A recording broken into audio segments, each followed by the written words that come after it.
Welcome back. Thank you for joining me once again. So after I traveled, I'm so excited. I met my husband.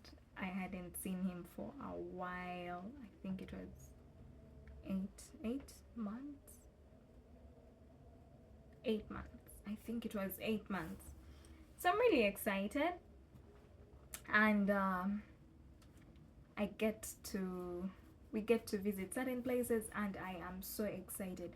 But I think the thing I hadn't thought of was, this can't be happening every day because we are not here on vacation. Anyways, so when the outings were on a low and we had arrived, and then I started asking myself, okay, what am I doing here? And I remember waking up and crying. Random days where I would wake up and cry. Why? Because in my head, I wasn't really understanding the whole thing. And someone could be saying, really? Cry? What? That was me. So, difference in time zones, difference in food, difference in culture, difference in, like, you don't just get people run to you and say hi. You don't just walk up to people and say hi. You don't. So there were just all these things going on in my head, and I think they were coming at once. So guess what? I I got pressure. I felt like I was under pressure. Self-imposed pressure. No one was telling me, Mary, you need to do this, you need to do it. But I was like, this is too much. And it was taking a toll on me. And I started asking myself, what sins had I committed to be in such a position? Why did I have to be here? Why was it me that was chosen to be here? Why did I really have to come? So there was just a lot going on in my mind. And if you don't deal with some of those thoughts when you are in such a position, when you're switching seasons and there's just a lot going on, you may fall into a depression. So for me, I didn't really know what depression was, and I wasn't ready to get depressed because it's not of God. Really, depression is not of God. What helped me? I started talking to my husband about it. Now, before that, I was the kind of person who would always tell herself, you have an issue, deal with it. You don't have to talk about it, by the way. You can deal with it, solve it, sort it out. You know how to do this thing, huh? You can pray about it, but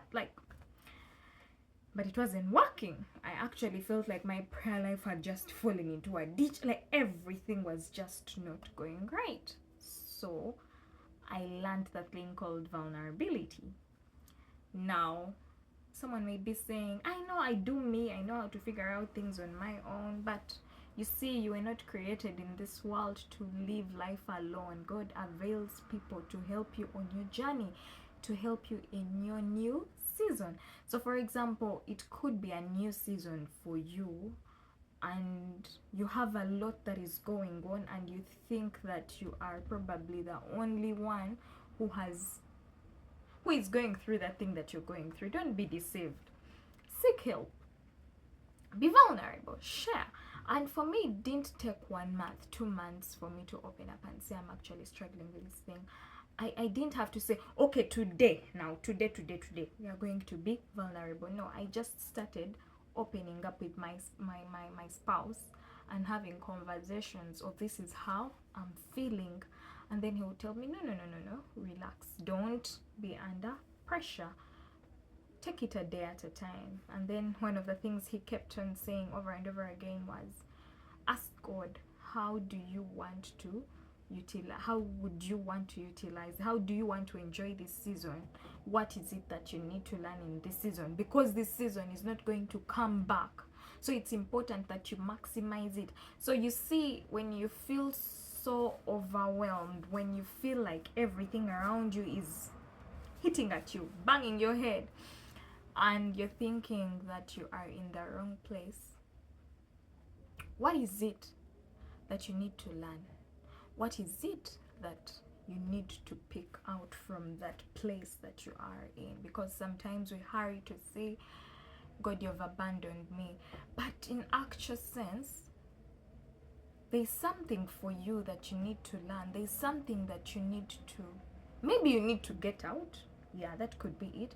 Or maybe it's a time for you to learn. It's a time for you to just stay away from the noise and get back to the place of prayer, or stay away from the busyness, being too busy and less productive, and now get to a time of, okay, how do I utilize my time? How do I use my time?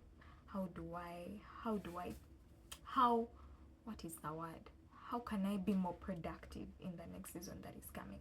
So for me, when I got to listen to my husband and just start appreciating the days one step at a time, I don't want to lie to you that I woke up, and when I woke up the next morning and I was feeling like let's do this.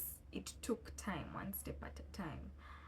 And when I started discovering that, oh, this could be actually a very good opportunity for me to be here, then I started to see certain things that I'll be sharing with you in the next video, right?